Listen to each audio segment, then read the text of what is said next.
um, with Dr. Ron Weiss, and I'm so glad so many are here today to hear what he has to share with you. He is the Farm to Hospital, how the way we farm and makes us sick. And this is part one. And Dr. Ron Weiss is a botanist.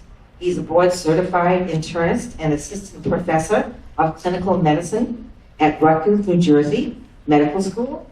He is the founder of Ethos Health, a farm-based healthcare that connects human health to the natural world and fosters the fundamental connections that exist between all living things. So I'm very happy to present Dr. Weiss.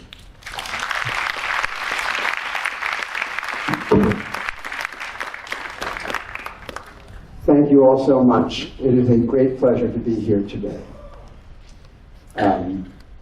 So, I know it's perhaps somewhat of a strange title, right? And perhaps even stranger yet, what is a guy from New Jersey doing talking to you about farming? But as this young lady said, we are the Garden State. Right?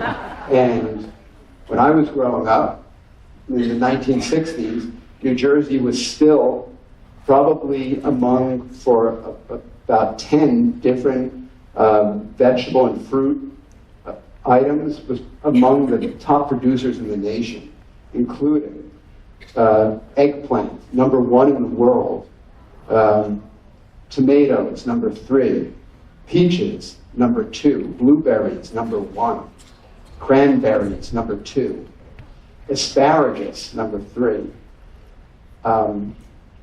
and there are a few others in there. And so farming has changed since I was a little kid. And we're going to talk a little bit about that probably in the second half of this piece.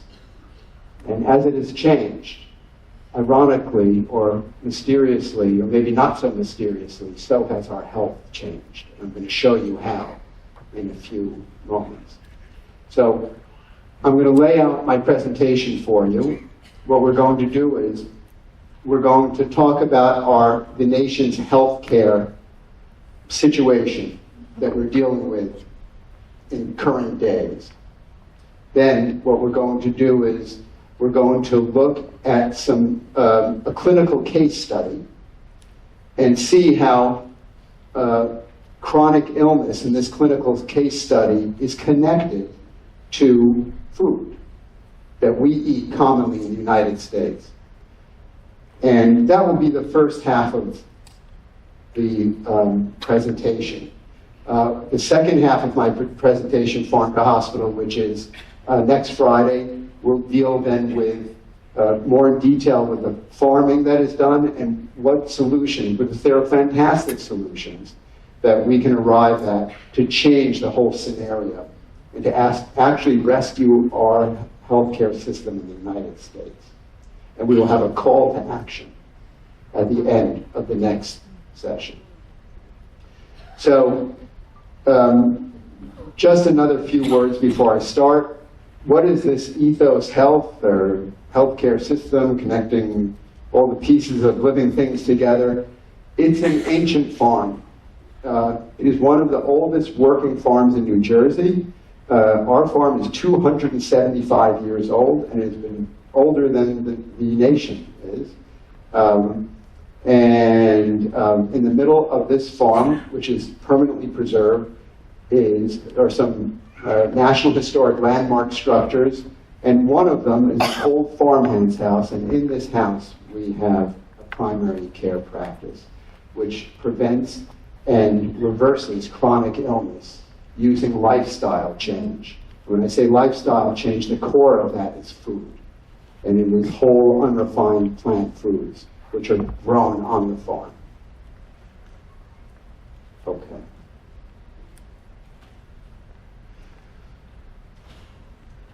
Who among us here, first of all, by a show of hands, how many of us are Americans? Okay, I get the picture. So, how many of us here would say our American healthcare system is stable? Not one person? How many would say it's unstable? Everyone. How many would say that it is in crisis? Everyone. You're right.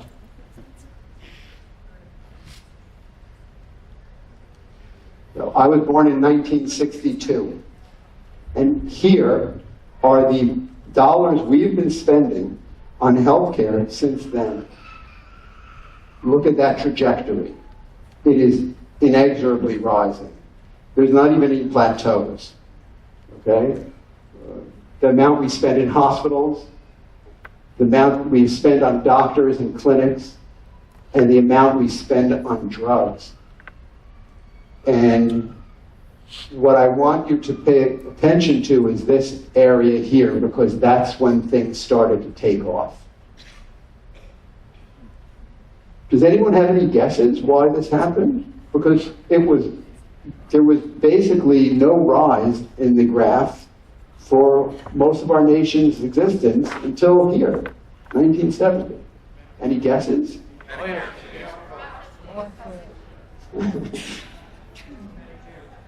Medicare, that's a good one, right? Johnson put in Medicare here. So you're saying because more people were entitled to get health care. Anyone else? HMOs didn't come into being until the 80s, and they've not been able to contain costs. Someone said something about farms. I think there's something there. And we're going to learn in the second half of our talk what happened to farms here. Because our nation, the way we farm, drastically changed in here. Right there. And why was that? The fast food industry is based on what? Meat, cheap meat, and cheese, and it's based on corn and corn syrup. And that happened in here. Here's the other thing, which is something to consider. And unless we did a scientific study, and it's hard to do scientific studies on this, some people might argue, well, medical science took off here. You have to remember, around here, if you had a heart attack, you were just put into bed into a hospital. There were no monitors. There was no such thing as an intensive care unit or CCU. The first cardiac care units went in here. And once we started to develop all these different things like pacemakers and cardiac care units, remember, cardiac disease is the #1 killer and cause of sickness in the United States. And heart transplants and stents, they were very expensive. And open heart surgeries. So, but of course, the only reason why we have all that is because we have sick hearts, right?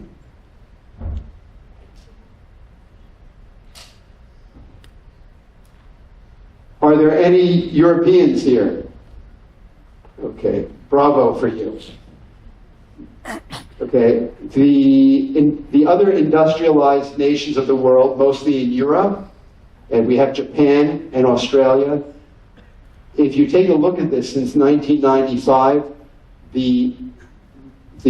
despite the fact that all of you guys have socialized medicine, where your health care is an entitlement, you have been able to put a lid on the rise of healthcare costs much more effectively than we have.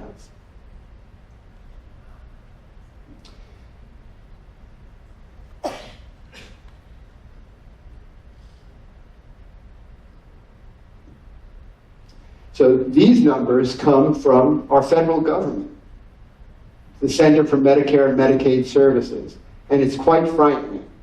And you are correct in thinking that we're in crisis, because we are. Less than 10 years from now, we will have risen to the percent of GDP that we devote to spending on health care, 20%. Today's at 17.5%. When I graduated Rutgers, New Jersey Medical School 25 years ago or 30 years ago, it was 11%.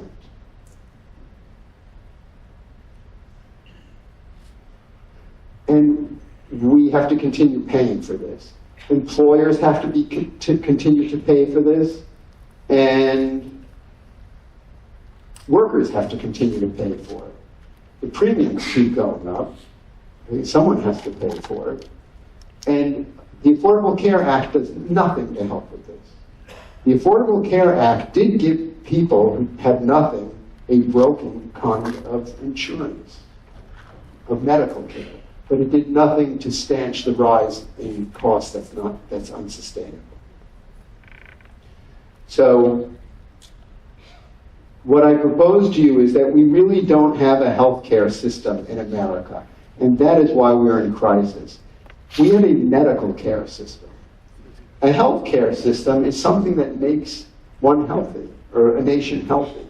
We have a medical care system, and this medical care system basically churns out a lot of drugs, procedures, and surgeries that just keep people sick, but doesn't reverse their illnesses. So a lot of people are upset about this and say our crisis is due to, not having insurance. It's true that drug costs are rising out of control. The rise in drug costs accounts for the number one rise in cost of health insurance premiums today. There is a primary care doctor shortage, right? A healthcare system's more expensive if every time you have a rash, you go to a dermatologist instead of a primary doctor. Every time you have an ankle sprain, you go to an orthopedist instead of a primary care doctor. Every time you have a chest pain or blood pressure, you go to a cardiologist. There is a severe dearth of primary care doctors. But none of this is causing our crisis. It is federal agriculture policy that's causing our crisis. The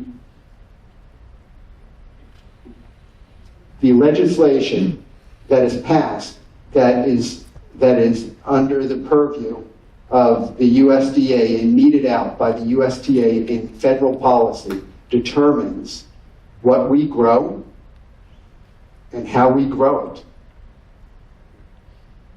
which determines what we eat, which determines our sickness or our level of health in the nation. So this is the most recent information from the CDC. 1 in every 2 Americans has a chronic illness. And you have to remember, that's all Americans. That's even little babies to young people who shouldn't be sick. And 1 in 4 of us have 2 or more chronic illnesses. And there on the bottom, you see the major illnesses that account for the top draws: heart disease, cancer, chronic lung diseases, stroke, Alzheimer's, type diabetes. All of them, except perhaps for some chronic lung diseases like emphysema, which is usually due to smoking, are primarily due to the food we eat in this country. The CDC says that 86% of all the money we spend in this country, and as of this year, it is $3.2 trillion, because our entire financial output of the nation is almost $20 trillion. So 3.2 million of it, 86% is going to pay for all of these things which are preventable and usually reversible with food.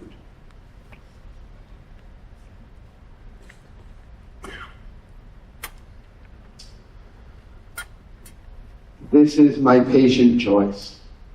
Why am I going to tell you about Joyce? Because I think that I can tell the story of what went on in America in the last few decades most succinctly and entirely in this one individual. Because she had everything. She had the most things wrong with her that I've ever seen in one individual, and to the highest degree of severity. I will tell you a little bit about her. Joyce is, or used to be, a nurse practitioner. And about 16 years ago, she all of a sudden developed some severe abdominal pain. She was otherwise well and had to go to the emergency room. And she didn't leave the hospital for 3 months.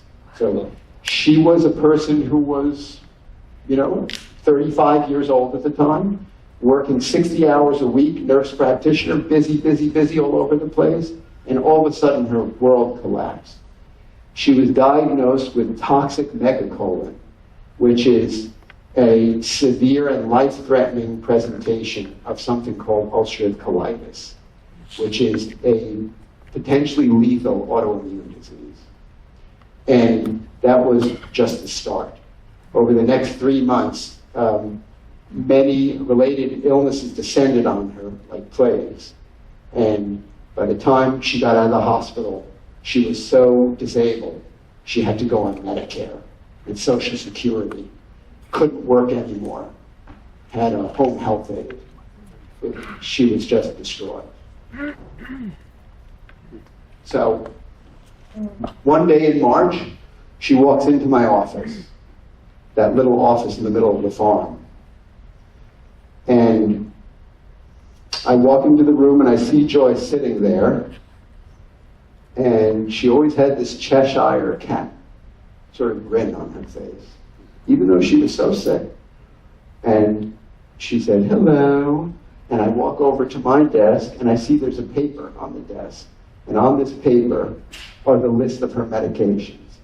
And they filled up the entire paper. And when I looked at this, I did not know what it was at the time, but when I looked at this paper, my heart sank. And there is a syndrome in doctors known as heart sink. And it is real. It is when they are confronted with a patient who they do not think is going to make it or do well. And I remember that feeling I had heart sink as I looked at this paper, but I picked myself up. I don't think I have a poker face, and she probably saw it. And as she saw me looking at this paper, she looked at me and she said, "So you are the lucky one." And I said, "I guess you are right." And I was the lucky one, because you're going to find out that Joyce Barrier was one of the most dedicated patients imaginable. If you said, "Jump this high," she would jump this high. Whatever you told her to do, she would do it. So my heart sink was not justified. So here's what she was when she came in to see me. It was 2 weeks before her 50th birthday, and she was single and didn't have much family in the area, and the church where she was a congregant, we're going to throw her a birthday party. And as we were in the office, she asked me, first of all, when she walked in, she had no idea what I did. She didn't know that I was some wacky plant doctor. She got in there because she'd been to some herbalist a couple of towns away. They said, "Hey, there's some alternative doctor down the street. Why don't you go there?" So she didn't know what I was doing with food. And she naively asked if she began working with me today, 2 weeks later, if she would be able to have her birthday cake for her 50th birthday with her friends in the church. "No," he said, "you cannot.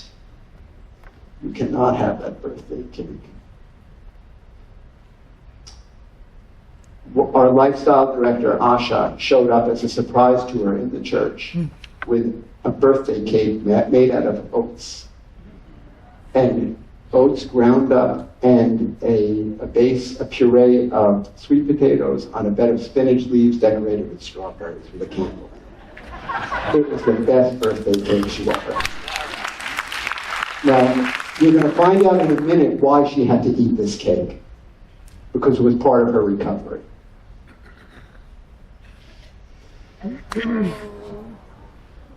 So, these are her diagnosis list when she came into me.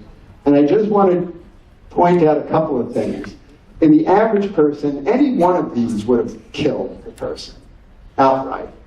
I don't know if any one of you know what Stevens-Johnson syndrome is. It is the only medical emergency that exists for a dermatologist. If you have Stevens-Johnson syndrome, they have to call the dermatologist into the intensive care unit in the middle of the night, because it's a condition where you lose your skin. And if you lose your, more than a burn, your skin falls off because of an extreme immune reaction. She survived that. She survived toxic megacolon. She survived pulmonary embolus. She survived MRSA sepsis, methicillin-resistant Staph aureus. And she survived all of this while being a completely uncontrolled diabetic.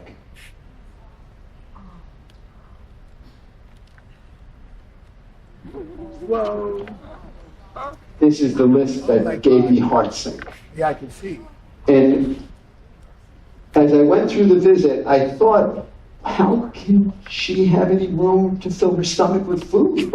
It's filled with pills all the time. Right? If you had to take all this stuff, can you imagine being hungry or wanting to eat? She did. This is what she ate. So I carefully went over the things that she was eating.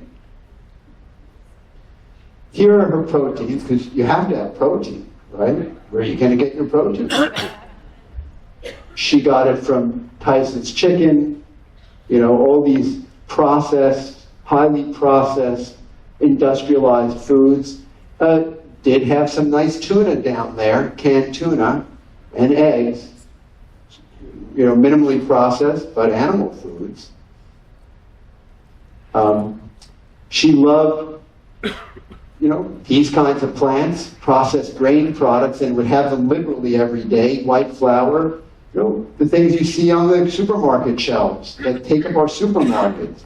Potato rolls, Lender's bagels, Thomas English muffins, beefsteak, I have them every day. Every day had her bowl of cereal with powdered milk, dairy, not plant milk, not her fresh milk. She loved cheese. Now, all of us went to Dr. Barnard's talk, right, about cheese. She loved it. And she would have often up to 1 pound per day of Cracker Barrel. Cheddar was her favorite. Okay? But she would also have these other dairy products. I'm not done yet. We have to have snacks. Here are the snacks. Okay, ready to go, right on hand for you. Okay. All this stuff with salt in it's got to make you extremely salty. You got to keep drinking, and this is what she was drinking. When I asked her, so are you eating any vegetables at all? Her gastroenterologist told her to avoid most vegetables, and especially cruciferous plants, because it would aggravate her ulcerative colitis. So what we know, and which has been discovered probably in the past 5 to 8 years, is cruciferous vegetables are critical for your colon to maintain its immune system and to not attack itself and pull alarms to cause other autoimmune reactions. There is a specific molecule. It is the only molecule we know of in the universe, and it resides only in the cruciferous family of plants, and it fits like a key into the lock of the lymphocytes in our gut and turns them on to protect us. And she was having none of them.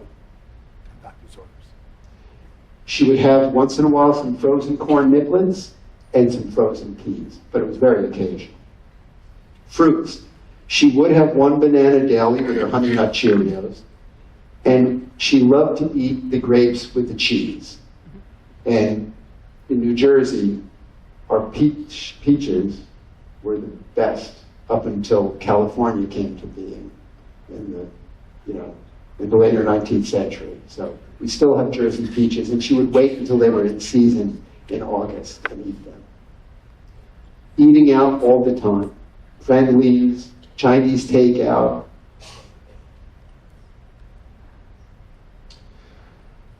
So we went from this. This was the only thing she knew. And we said, Joyce, how would you like a trial by fire?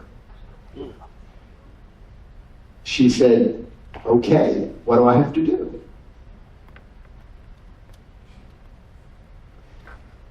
Said, tomorrow, you will not eat any more of those foods, and you will only eat these foods. So within our practice, we have a specific program, which is called the 30-day detox. And this is what it consists of. It consists of a minimum of 16 ounces of those raw cruciferous, not broccoli, but they're leaves. Broccoli is too easy to eat. They're leafy cruciferous items like collards and arugula and kale and watercress and stuff like that, to be eaten raw. 3 starches of the patient's choice, whole starches like sweet potatoes or quinoa or millet, as many fruits as they want with a concentration on the dark berries, and 64 ounces of water a day. And one thing that's not on here is 3 tablespoons of ground flaxseed daily. That's it. That's all she was given to eat. Let's see what happened to her. Now remember, 15 years disabled. We're now talking about days of stopping this stuff. Diabetes. Okay. Joyce was on the most insulin I'd ever seen a human being given. And I have been practicing for 30 years. I've seen probably about 500,000 patients. And I did not know it was possible to treat a human being with this much insulin. And that's the way she walked in. About a week before she came in, her endocrinologist, who couldn't manage her whatsoever, and she'd switched endocrinologists 3 times because no one could manage her sugars, had put her on a supersaturated solution of insulin. I know many of us probably don't know a lot about insulin, but the common long-term general insulin is called Lantus. And she had gone over the maximum amount allowed, so her doctor, which is 150, so her doctor put her on a brand new kind of insulin where 3 units of the Lantus equals 1 unit of this new super insulin. She topped out after 2 weeks. And still her sugars were almost 300.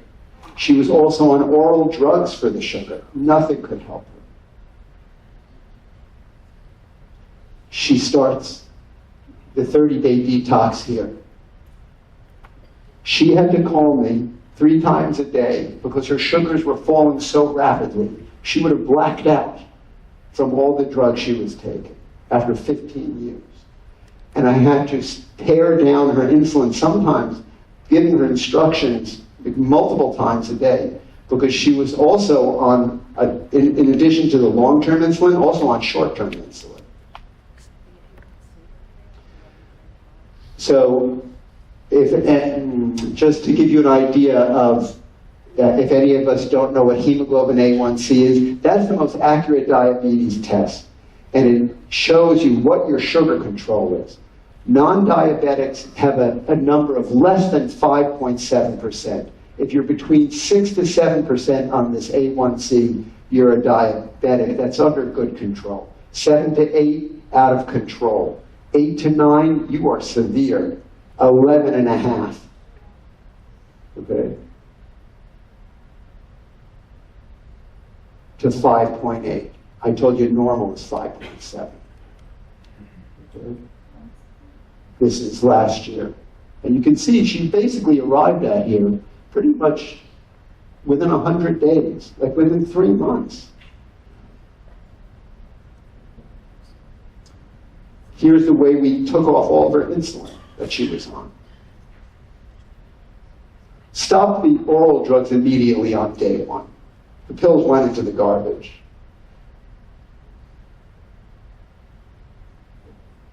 So, next we're going to talk about pain.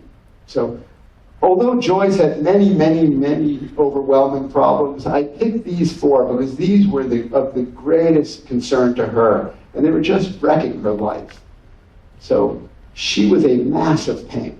There was pain from literally her hair to her toes.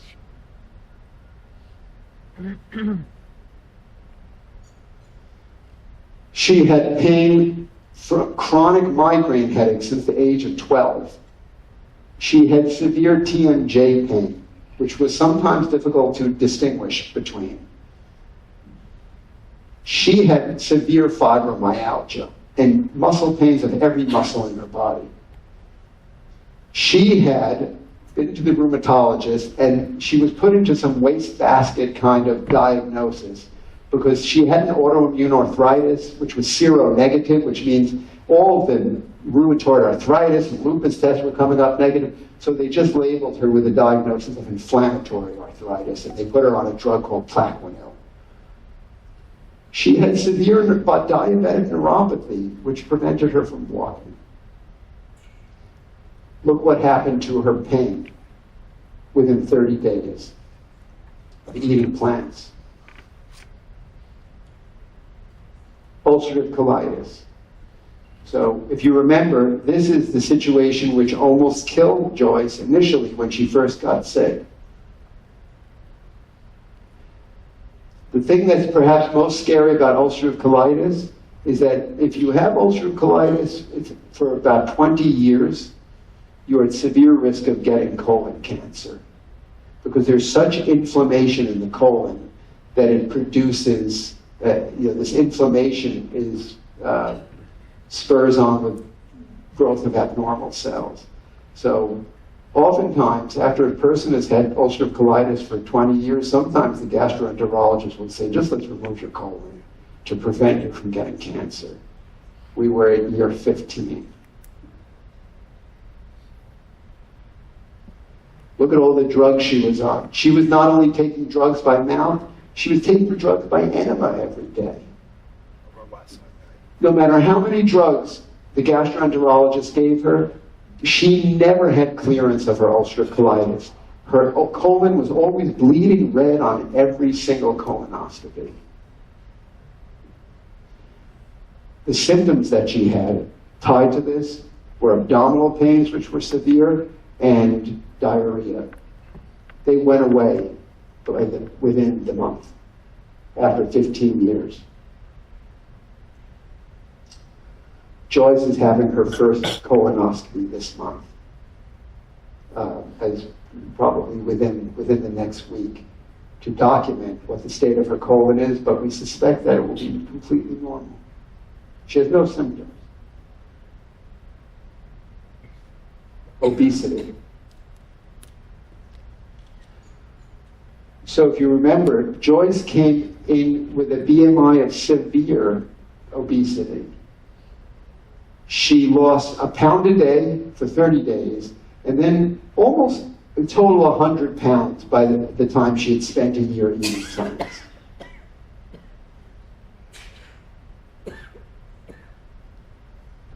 So 1 year later, this is the comparison we have. She went from a BMI of 50 to a BMI of 33. And by the way, this blood pressure was on blood pressure drugs. This blood pressure is on nothing. And she arrived there within 2 weeks of starting to change her diet.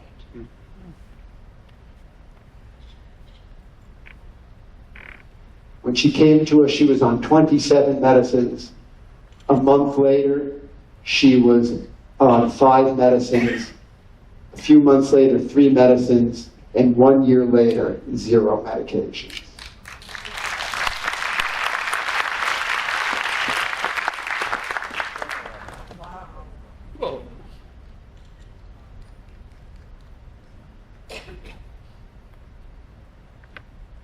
So, although food is the core of what we do, we are aware that the most universal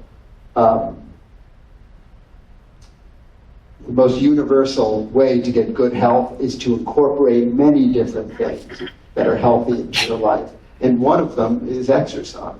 So every year we take our patients up to the Adirondacks wilderness and we climb one of the tall peaks of the Adirondacks. And Joyce was looking at us because we do this in the fall. She started in March. And when on that first day she came to our office, these are the back steps of our office on the farm. There are 3. She was in such severe pain and short of breath, she had to rest after these 3 steps in the waiting room. 4 months later, this is our farm from the air. It's almost 1 mile across. And she could walk the equivalent of 7 times across this farm. So with that, we encouraged her to come up to the Adirondacks with us. So she couldn't climb the tallest mountains, but she did pick a mountain. And we all climbed with her. We stayed at the Adirondack Lodge on Heart Lake. And this is the mountain we climbed with Joyce. It is Mount Joe. It is the smallest of the high peaks, about 2,200 feet tall, but it is a mountain. Here is Joyce climbing up the mountain with her ski poles. And here is Joyce at the top of the mountain. I'm accompanying her with our lifestyle director, Asha.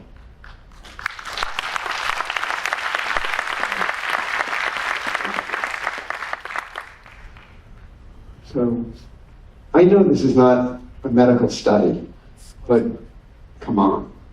We only changed one thing. We didn't even exercise her. We just changed what she was putting into her mouth. That list of stuff that you saw she was eating, that can only be produced by the industrialized farm system that we have in this country. It is not produced any other way.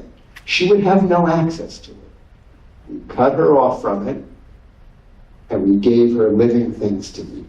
And she lived. Right? She stopped dying. She started living.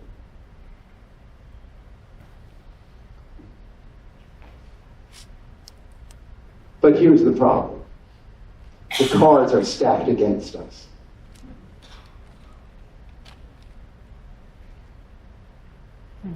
When you drive down any main street in America, this is what you will see. All of this depends on this farming, this industrialized farming system. So you say to yourself, you know what? Eating out in restaurants is not so healthy. I'll just go to the supermarket. Let me go to the grocery store or cook at home. Go to the supermarket. This is what you see in the supermarket.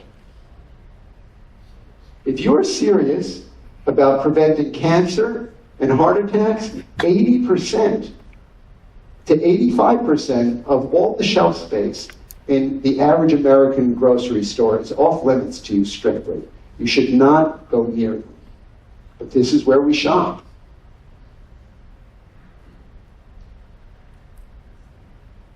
It's frustrating. But in the next talk, which is on Friday, we're going to find out, drill down to see what's behind these shelves and packages, and what brought them here, and what we can do about it. Because the 2018 Farm Bill is being written as we talk, and that will control this food system for the next 5 years.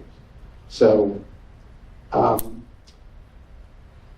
I'm going to say is I'm going to take some questions now. We'll have a Q&A. What I'd also like to say is, if you are interested in playing a role in trying to change our medical care system, which is $3.2 trillion, by trying to change the food we grow in this country, and if you want to write a letter to our congressman, it's a complicated issue, but we can help you write it. I've written a templated letter, which you can sign your name to. You can just contact our farm office, and we will send you the PDF of the letter. You can send it.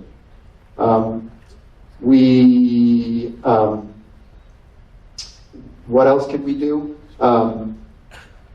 If any of you are interested in a beautiful free newsletter, which tells you what's going on in the farm and has fantastic recipes, plant-based recipes, and a lot of good environmental articles and information on how we can farm better, you're always welcome to contact our farm office, and we'll put you on the free newsletter mailing list.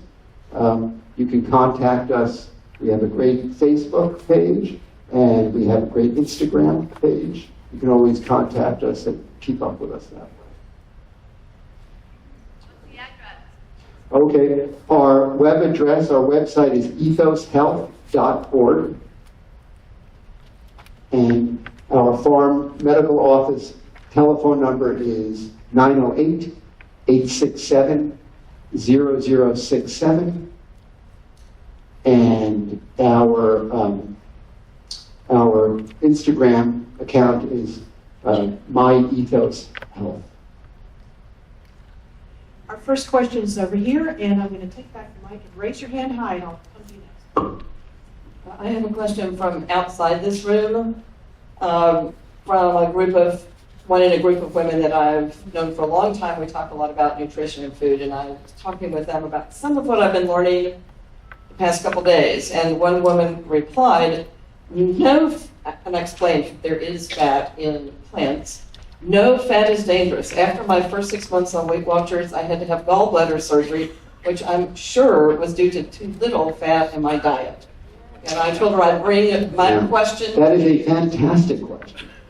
I've been asked many, many, many questions over the years. No one has ever asked me that question. But that is a very interesting question. I think what this lady is saying is that she adopted basically like a non-fat diet. It was so low. It was minuscule amounts of fat. And she developed gallstones.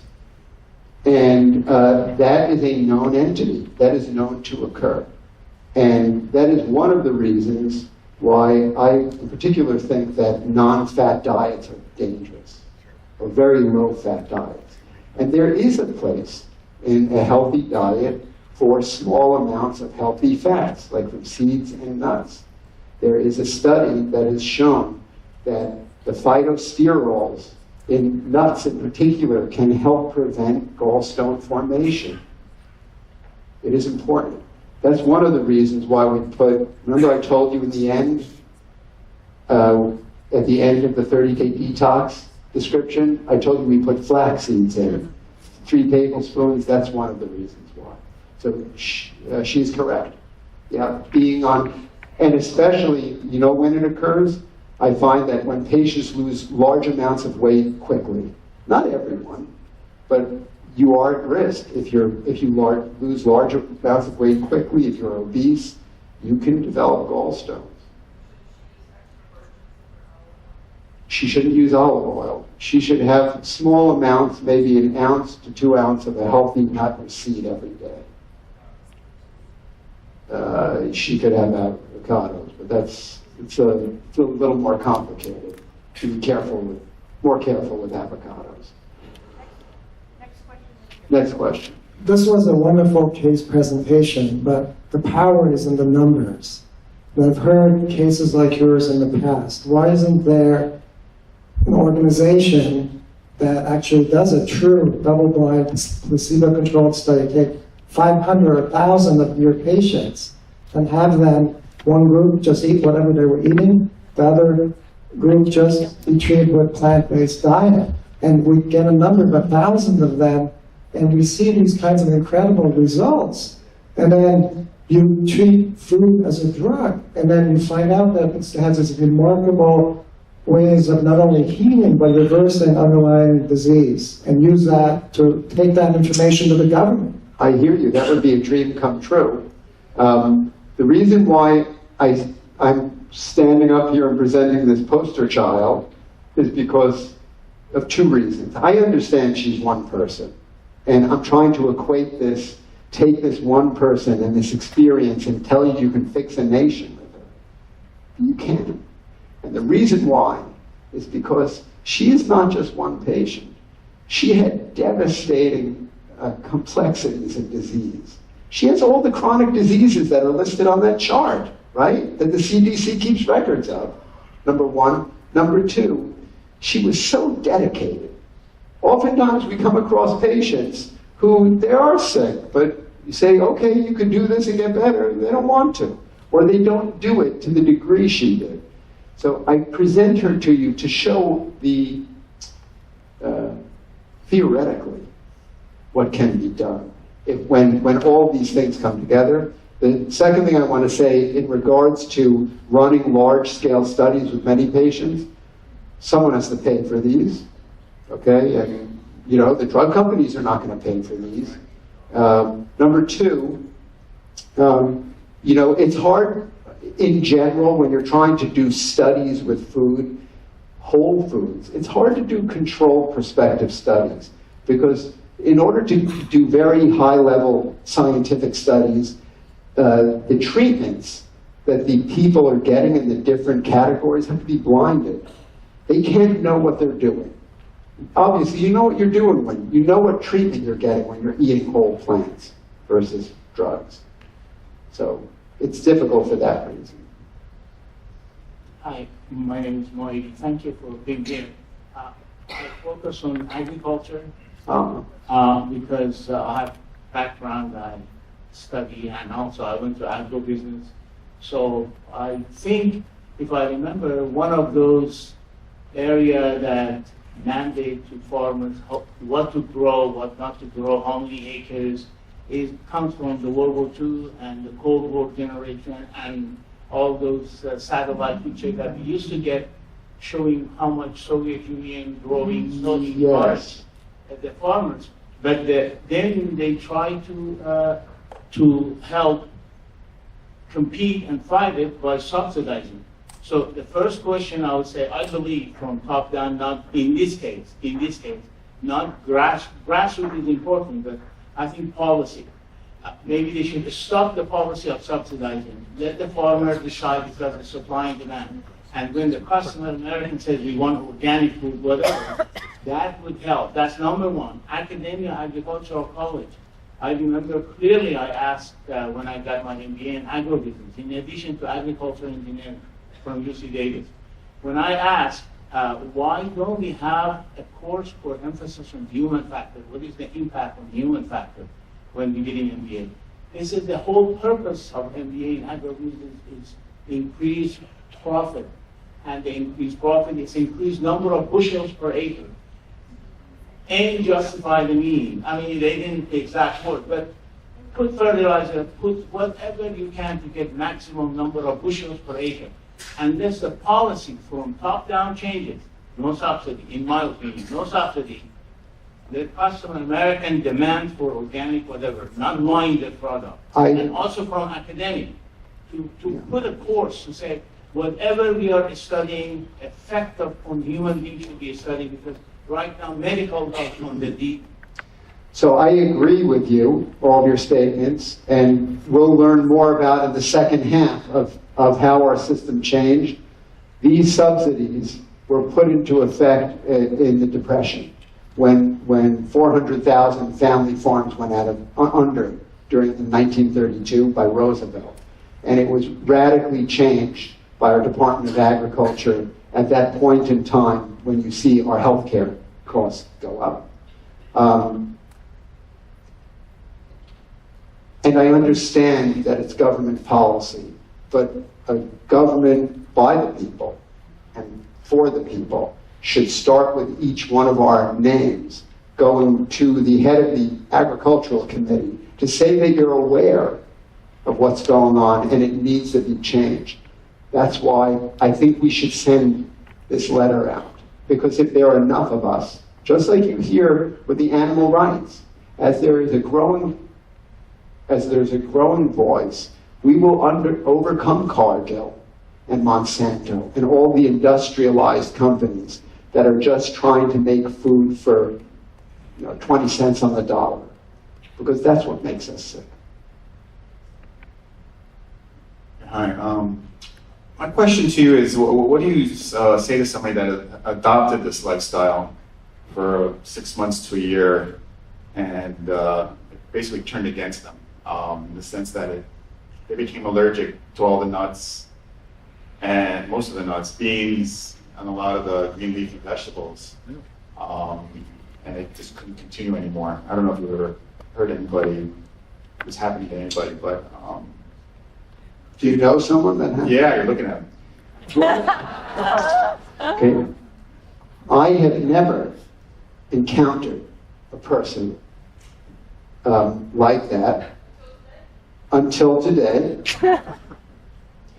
I see we have a very wise doctor in the audience who's been practicing longer than I have. Dr. Clapper, have you ever heard a story like that? It's very rare, and I cut that to write a story, very simple. Hi there. It's very unusual to develop this issue. The question is what's going on in his gut wall. Here's someone who probably could benefit from a fast for 7, 10, 14 days, and then come in with a very simple blended squash type of refeed and with probiotics and help heal his gut wall that if somebody's far less reactive. And then you just add these in one at a time, or every week or so, try a new gentle vegetable. And we usually reboot the system doing that. Wonderful. Yes. So I think those are the steps that you would need to do it. The way I think about it is, you were built to eat plants. And the way we know that is because the microbiome, Dr. Clapper referred to what's going on inside your gut. It was designed, human beings' microbiome were designed to digest those foods that you just said were making you sick, which tells us not that you should not eat those foods. It means that there are critical disruptions in your microbiome. And you need help with your microbiome in the way Dr. Clapper said, to really turn it around better. So you can eat those foods eventually. So I think you need to take a more gradual approach, and with the introduction and perhaps some fasting. Yeah. Yes, True North in Santa Rosa, California, the best place on earth, can help you with that, and has a fantastic fasting program. Yes, it is. I was there. So that was my question. You talk about the Farm Bill and the idea of doing some advocacy work. Are you working with anyone else? Do you have folks in Washington? Any folks who are keeping an eye? I mean, the Farm Bill is so complex, and there is so many things happening that you can see, and so much that you can't see. It is very opaque, and it's because moneyed interests are hidden within the Farm Bill. And just to give you an idea of what's going on, when I last tried to get a window onto where the head of Congressman Mike Conaway was, who is the chair of the Ag Committee drafting the Farm Bill, he was being interviewed in Northern California, around Sacramento, and was quoted in the newspaper saying, "Our first priority in the Farm Bill is we've got to help out the dairy industry. Have to do it because it's, they're going under. Maybe people in this room are not drinking milk and cheese anymore." And with enough money interest, that money will be poured into that system to save those dairy farms at any cost, no matter how sick we get. That's why we've got to write these letters. I have been in touch with Dr. Barnard, and they do have a one individual who deals with that, and hopefully we can work on it in the future. We will have Forks Over Knives will be publishing a version of this letter too, and so probably in the next week or so, and they have, maybe close to 1 million people who are, if they're inspired enough, they can send a letter too. Yes. Greetings, Dr. Weiss. Thank you for that presentation. My name is T.C. Atkinson, and I teach people how to live healthier lives without breaking the bank by incorporating natural hygiene products as well as herbal detoxes. And Ladies and gentlemen, may I have your kind attention, please. Mrs. Deborah Ann Cornelius, I repeat, Deborah Ann Cornelius, and Mrs. Sandra Clubb, I repeat, Mrs. Sandra Clubb. Mrs. Jacqueline Francis Mully, repeat, Jacqueline Francis Mully, and Mayuko Nakashima, I repeat, Mayuko Nakashima, and Mr. Roger Mully, I repeat, Mr. Roger Mully, and Mr. Timothy Alec Mully, I repeat, Timothy Alec Mully, are kindly requested to contact the guest service desk on deck 5 or to call 99. Thank you. all right. So my question to you is, in your experience, is there any herb that you would recommend for a 30-day detox? You know, there are many reasons why our specific regimen has been constructed like that. And it's not to say that there are not many other plants which are good, which can help people. And I'm not going to get into the details at this point, but ours are one of the reasons why our detox is so simple is to focus people's attention into a certain area and to draw them away from pleasure traps and to make them to rearrange their relationship to food and to develop what we call simple tastes. We don't use any spices because we don't want them to taste things that are exciting. So we do in the next step after the 30 days. Then we start introducing things that start to build up their taste expectations. So there are many fantastic herbs. We grow them on the farm, but we tend to use them in whole food form. We don't take extracts of them. We eat them as they are and make them into delicious dishes. And, you know, does anyone know what Orac values are? Orac is a system that the federal government sponsored to measure the antioxidant levels in different foods a few years back. And they came up with a whole list of the foods and what antioxidant levels, you know, you know what antioxidants are, right? They're free radical mopper-uppers, or they're molecules that prevent corrosive damage in our body. And so there's a whole list of foods that are arranged in order of antioxidant power. Guess which the top, 20 are? They're all herbs, all of them. Blueberries are like not even, or the things that we think of that are high in antioxidants, like blueberries or pomegranates, are far behind those. So I do think they're important as whole foods. Next question here. Hi, yeah, what you're talking about is changing sort of the supply of unhealthy food, and that are, from what I understand, our government sort of set up for supplying large quantities of unhealthy food. But if we cut back on the supply of unhealthy food, how are we going to convince Americans to put down their cheeseburgers and Cheetos and French fries and eat healthy food? Come to part 2. We will have solutions for you in part 2. Down here. Dr. Weiss, in my 40 plus years as a pharmacist, one thing I have seen is the exponential growth of autoimmune diseases.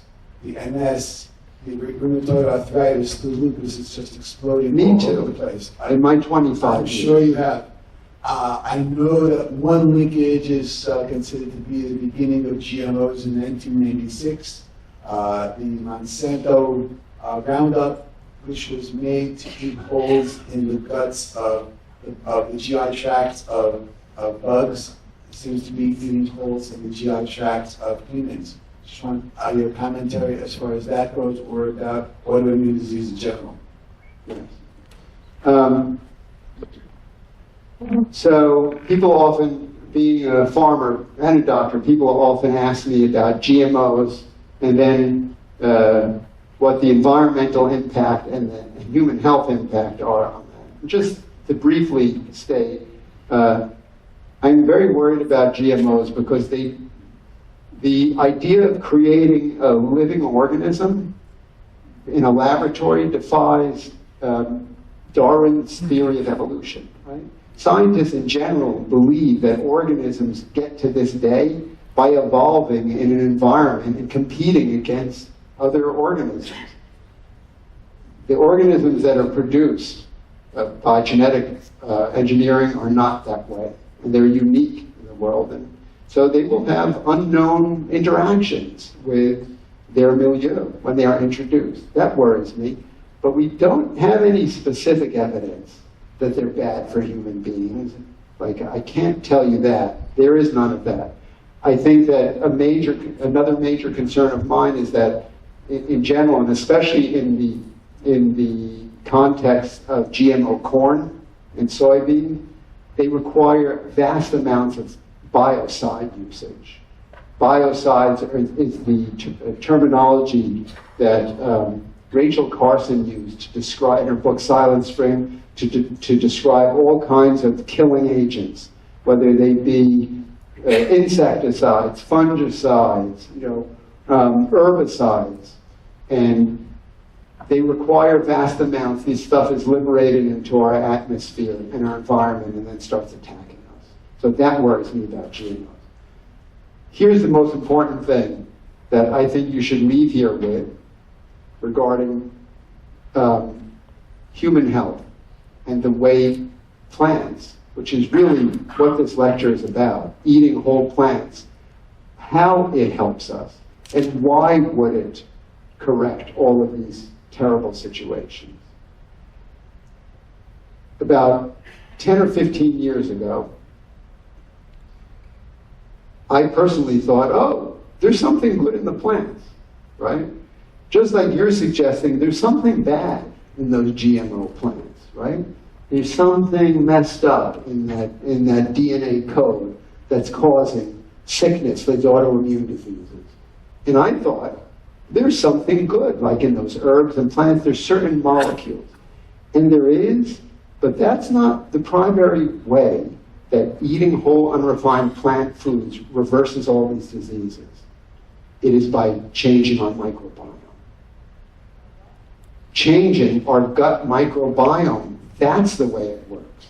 So the way I look at it now is that the primary impact of reversing disease is not really from the plants themselves. The plants are just feedstocks for special bacteria, healthy, very complex communities in our gut, which need these plants in order to control our immune system, to prevent autoimmune diseases, right? And when you start putting junk down there, it creates stuff that causes autoimmune diseases. It's all the microbiome. If you go on Google, and you can basically put in any disease you want. Ladies and gentlemen, may I have your kind attention, please? Mrs. Marie Jacqueline Francis and Mrs. Nakashima Mayuko. I repeat, Mrs. Marie Jacqueline Francis and Mrs. Nakashima Mayuko and Mr. Male Roger, Male Timothy, I repeat, Male Roger and Male Timothy are kindly requested to contact the guest service desk on deck number 5 or call 99. Thank you. So you can take a disease, pick one, Parkinson's, depression, anxiety, coronary artery disease, diabetes, osteoarthritis, Alzheimer's, whatever it is, a chronic illness, and put with that item microbiome or gut microbiota, see what comes up. Thousands of brand new research papers that have identified specific abnormalities in gut microbiome bacterial species that are associated with those diseases.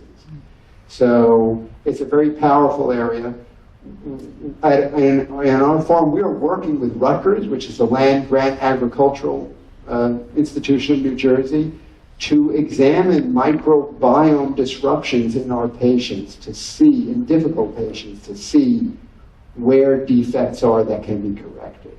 So it's really the microbiome that needs to be corrected. There's a question up here. Guess I first have to say I'm glad to see another colleague from Rutgers here. My question is, do you have, when you start introducing plant foods after the 30-day detox, the plan for eating is slow introduction, so that after a year she is eating a full diet? And do you customize food plans for each client, patient you would come to visit you? Yes. So if we have patients who have a more of an urgent matter, for example, with serious cancer situations, sometimes we will pack the 30-day challenge with specific foods, and we have to have evidence of this, that may have an impact on their cancers. In the case of autoimmune diseases, sometimes we will pack the 30-day challenge with specific highly anti-inflammatory spices or herbs. So we do modify the 30-day challenge for special cases. What comes after the 30-day challenge or detox? In general, it is a 2-month period of time where we introduce every week, gradually stack on new and exciting flavors for the person. And the reason why we do this is to keep people from going too far astray, who've not been educated or perhaps don't have the grounding to otherwise, be compliant. So over the next 2 weeks after the 30 days is done, we do layer in back a full, great plant-based whole foods diet with all the flavors, with all the spices, until at the 3-month mark, they're liberated into the world of whole plant foods. We have time for just 2 more questions. Hi, you talked about having people write letters to Congress, and have you thought about, instead of writing letters, because lots of Brits write letters and contact their members of Congress, I mean, you've got the perfect opportunity to show them what this, plant-based diet would do by asking or contacting like Mike Conaway's office or Pat Roberts' office, the decision makers on the Farm Bill, and allowing some of their unhealthy employees to take part in, something free. Let those people go back to their office, and you can't deny success. That is a wonderful suggestion. It's not that I fear that it wouldn't work, but the problem is, of course, the person has to want to do it. So people who, not everyone is unfortunately as willing as Joyce was. And oftentimes, it's my experience with patients, just given the average person on the street, the average person is not interested in adopting a whole food plant-based diet. There has to be some background information. They're assembling it now. They're drafting it. It's called the 2018 Farm Bill. Because there's so many financial interests entwined, it's difficult to say exactly when it will come out. Sometimes it comes out a year late, or it may come out in 2019. But the time to at least give your voice is now while it's being drafted. We're on time. Let's give him a big round of applause. Thank you. Thank you.